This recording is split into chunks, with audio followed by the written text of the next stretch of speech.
एक ऐसा शख्स जिसके लिए उत्तर प्रदेश में पहली बार हुआ माफिया शब्द का इस्तेमाल, जिसके कारण आया गैंगस्टर एक्ट। साल 1985 का महीना था। तब उत्तर प्रदेश में विधानसभा के चुनाव थे। प्रदेश की कुल 425 विधानसभा सीटों में से गोरखपुर की एक सीट चिल्लूपार पर पूरे प्रदेश की नजरें टिकी हुई थी, क्योंकि वहां से एक ऐसा शख्स चुनाव लड़ रहा था जो जेल में बंद था। उस पर हत्या की साजिश, किडनैपिंग, लूट और रंगदारी जैसे कई गंभीर मुकदमे दर्ज थे। वो महाराजगंज से 1984 का लोकसभा चुनाव लड़कर हार चुका था और राष्ट्रीय सुरक्षा कानून यानी कि रासुका के तहत जेल में बंद था। जब नतीजे आए तो पता चला कि 52 साल के उस शख्स ने गोरखपुर में कांग्रेस के कद्दावर उम्मीदवार मार्कंडेय चंद को करीब 22,000 वोटों से मात दे दी। उस शख्स का नाम था हरिशंकर तिवारी, जिसके लिए उत्तर प्रदेश में पहली बार माफिया जैसे शब्द का इस्तेमाल किया गया था और पहली बार गैंगस्टर एक्ट लाया गया था। इस शख्स ने भारतीय राजनीति के इतिहास में पहली बार जेल में रहते हुए चुनाव जीतने का इतिहास बनाया था।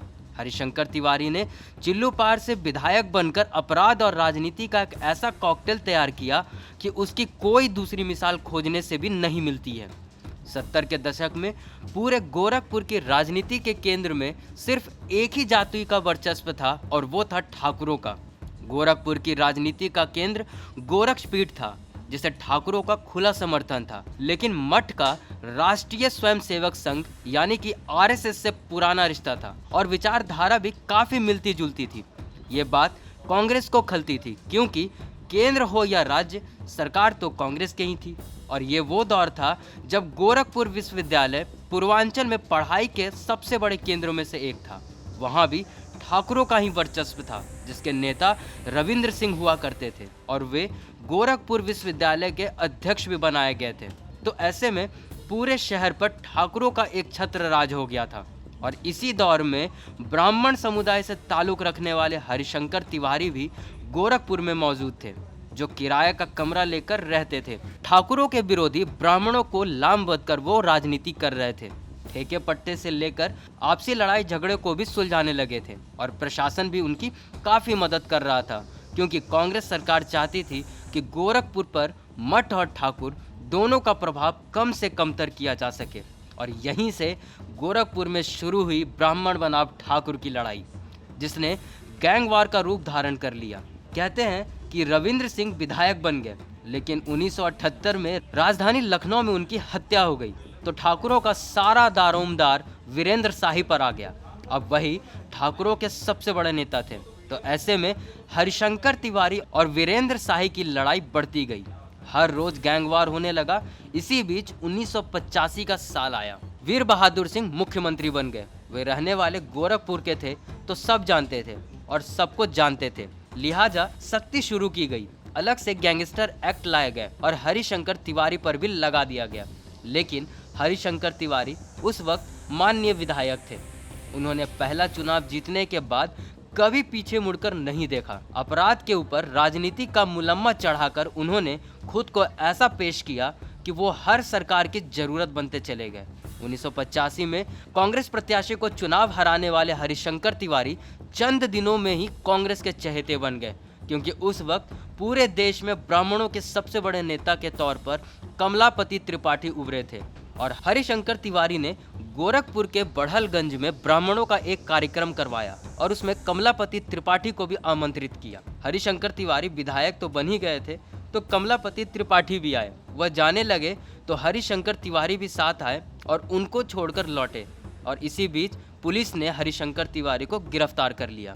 लोगों को पता चला तो शहर में बवाल हो गया। इसी बीच कई सरकारें आई और चली गई और हर सरकार में वो मंत्री बनते रहे, चाहे वो सरकार कल्याण सिंह की हो, तो चाहे वो सरकार राम प्रकाश गुप्ता की हो, चाहे राजनाथ सिंह की हो, या फिर चाहे मुलायम सिंह यादव की हो। हरिशंकर तिवारी बीजेपी से लेकर समाजवादी पार्टी और बहुजन समाज पार्टी, हर पार्टी की जरूरत बन गए थे।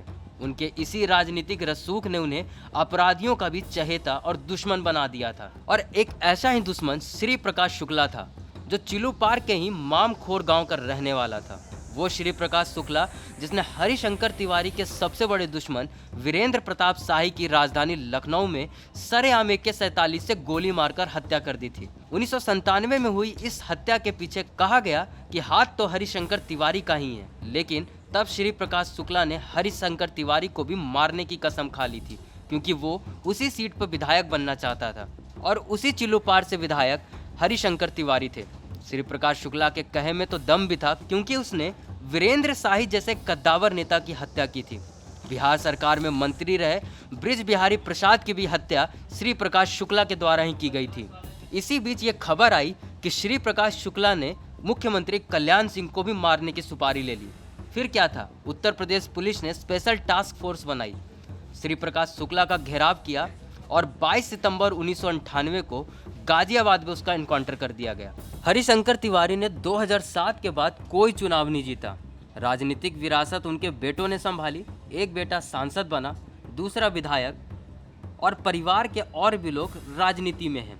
हरिशंकर तिवारी अब इस दुनिया में नहीं है, लेकिन राजनीति के अपराधीकरण और अपराध के राजनीतिकरण के लिए उन्हें हमेशा याद किया जाता है, क्योंकि पूर्वांचल के चाहे जितने भी माफिया हो, जीवित हो या मृत हो, उनके होने की वजह हरिशंकर तिवारी ही थे।